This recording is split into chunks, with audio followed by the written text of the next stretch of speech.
Bonsoir Jean-François. Bonsoir Pascal. Nous sommes réunis pour le tournoi classique en 8 rondes à l'Haye-les-Roses. Il vient de se terminer à l'instant et il y avait un enjeu fort sur ce tournoi. C'était la place de numéro 1 du classement international et je crois que tu es co-leader. En tous les cas, non, tu as le même nombre de défaites que le vainqueur du tournoi. Oui, une seule défaite. Tu peux nous commenter et puis sans ménager le suspense. Effectivement, tu es le nouveau numéro 1 du classement international. Il y avait un mano à mano outre-Atlantique entre Francis Desjardins et toi. Et bravo, donc c'est toi le nouveau numéro 1. Tu peux nous faire part de tes impressions sur cette journée? Une journée très satisfaisante. Comme souvent à l'Haye-les-Roses, j'ai plutôt des bons souvenirs. J'avais gagné ici même au mois de mars 8-0 et j'étais repassé numéro 1 mondial déjà à l'époque avant de chuter lourdement au championnat de France et dans les tournois suivants. Donc là j'arrivais, j'étais troisième du classement derrière Sanson et Francis Desjardins. Et je savais que si je faisais un très bon tournoi 8-0 ou 7-1, ça devait me permettre j'avais moins de 10 points d'écart, donc ça devait me permettre de repasser.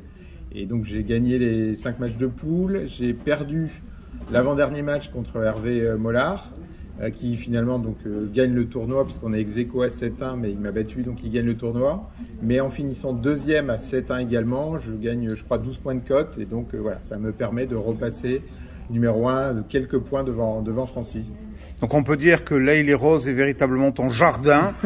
Tu joues pas à domicile, mais comment? Un jardin fleuri. Un jardin fleuri. Bravo pour le jeu de mots. En tous les cas, c'est vrai que ici, le classique est bien implanté puisqu'il y a des TC8, des tournois classiques en 8 rondes tous les mois. D'ailleurs, j'en profite pour dire que le 12 novembre et le 17 décembre, il y aura les 2 derniers TC8 de l'année civile.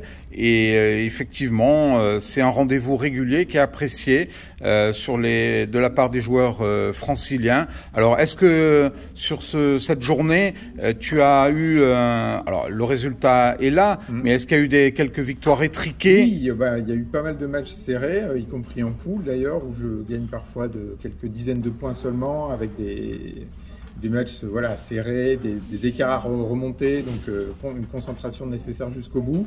Et globalement, j'ai eu quand même très peu de matchs faciles, je crois, une ou deux victoires de plus de 100 points seulement, et beaucoup de matchs serrés.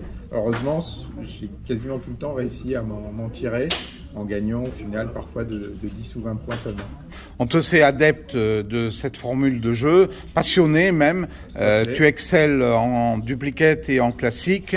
Quelques mots sur cette formule de jeu pour arriver à convaincre des joueurs réticents qui hésitent à franchir le pas, au motif souvent que la part de hasard est trop forte.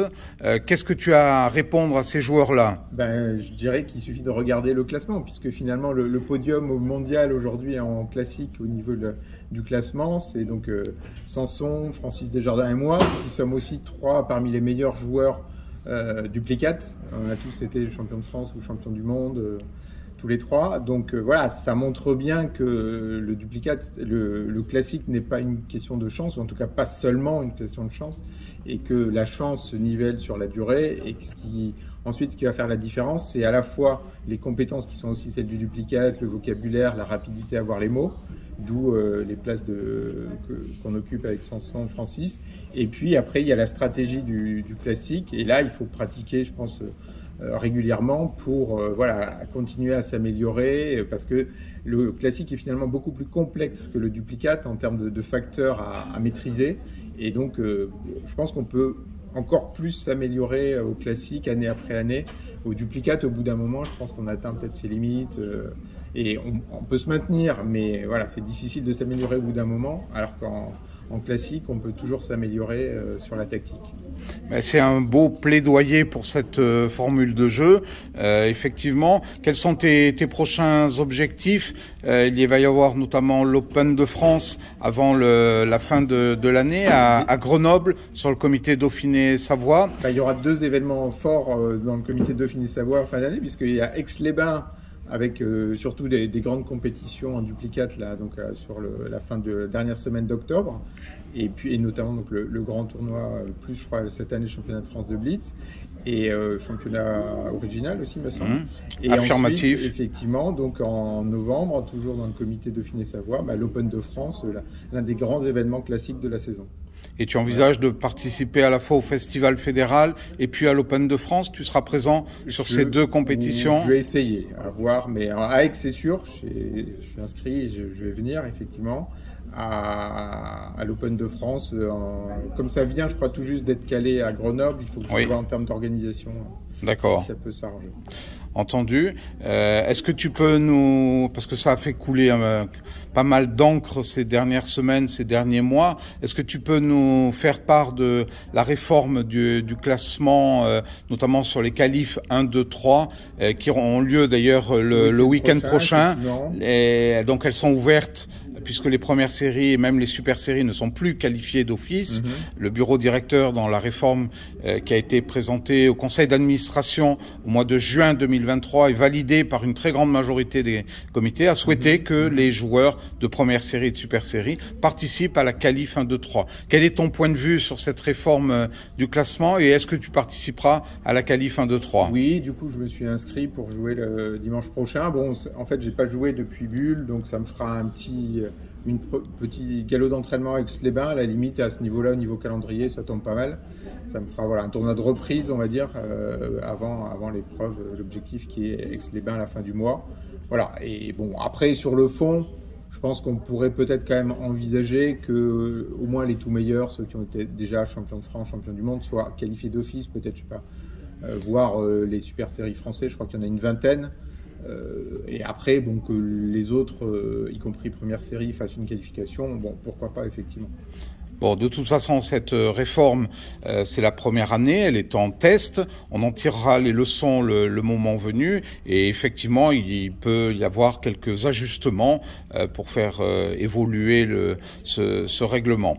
Voilà. Bah, écoute, un grand merci à toi, Jean-François, pour cette interview. On s'adresse au Cador. Tu as été Cador en duplicate, champion de France, également champion du monde. Du monde, ça commence à dater. Hein. C'était en 95 en élite et puis en 2016 en blitz. D'accord, mais force est de constater que les années n'ont pas de prise sur toi et que tu continues à t'entraîner régulièrement. Comment on arrive à être au top? Moins quand même, je m'entraîne moins. Bon là, je vais devoir m'y remettre parce qu'il y a le DS9 qui va arriver d'ici quelques mois. Donc il va falloir reprendre un peu l'entraînement sur le vocabulaire, notamment avec les nouveaux mots. Après, pour le reste, un petit peu de topping de temps en temps. Et puis le classique, c'est aussi une manière de continuer à s'entraîner, y compris pour le duplicate, hein, parce qu'il faut quand même toujours être rapide pour voir les mots, les places. Voilà.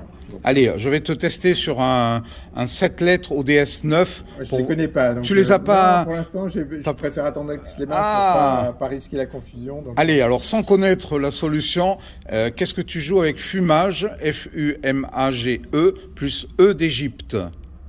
Méga-feu, ça me dit quelque chose. J'ai dû en entendre parler dans une conversation. Ah, ben félicitations. Mais je ne mettrai pas ma main au feu, au méga-feu. Alors, écoute, voilà que maintenant tu es au top sur les mots DS9, au moins l'un d'entre eux, sans les avoir travaillés, ce qui est remarquable. On a discuté, je crois que c'est Jean-François Deron qui a commencé à potasser et voilà, qui m'a parlé l'autre jour. Donc, parfait. Ben écoute, c'était juste pour terminer sur une petite anecdote. Encore une fois, bravo à toi, Jean-François. Félicitations. Bravo à Hervé, quand même, qui gagne le tournoi. Hein. C'est gentil de penser à lui. C'est le lauréat du jour. Et puis, au plaisir de te retrouver sur des prochaines compétitions, notamment à Aix-les-Bains. Bon, bravo, bon retour et à bientôt. Ciao.